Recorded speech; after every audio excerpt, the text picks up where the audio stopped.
l'intelligence de la femme aura cessé d'être enfermée systématiquement dans les premiers mots de la conception humaine. Alors cette rencontre nationale pour l'égalité entre les femmes et les hommes, elle a deux objectifs.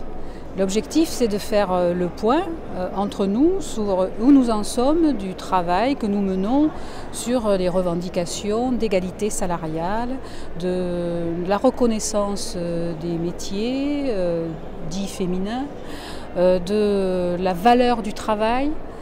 Et les négociations qui sont en cours actuellement dans les entreprises montrent les difficultés que nous rencontrons. Les difficultés que nous rencontrons d'abord pour faire prendre conscience qu'il y a toujours des inégalités importantes sur les salaires. C'est 27% sur les rémunérations brutes annuelles, c'est 20% en moyenne. Sur le travail lui-même, le temps partiel, c'est à 83% des femmes. Les femmes sont la grosse proportion des personnes payées au SMIC, plus de 80%. Et donc il y a un gros travail revendicatif à faire sur ces questions. Les inégalités que l'on a constatées sur les salaires et dans la société, sur la représentation des femmes en politique, etc., elles traversent aussi la CGT.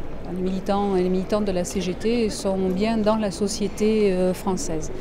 Et donc nous avons constaté cette difficulté il y a déjà plusieurs années.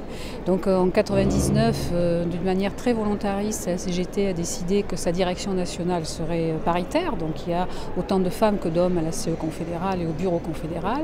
En 2007, on a adopté une charte pour l'égalité entre les femmes et les hommes dans la CGT.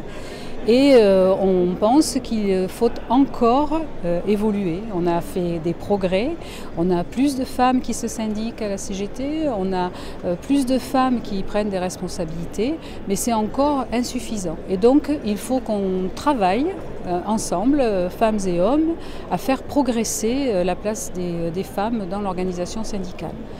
Comme nous sommes en train de préparer le 50e congrès de la CGT, c'est le moment de remettre ce travail sur l'établi.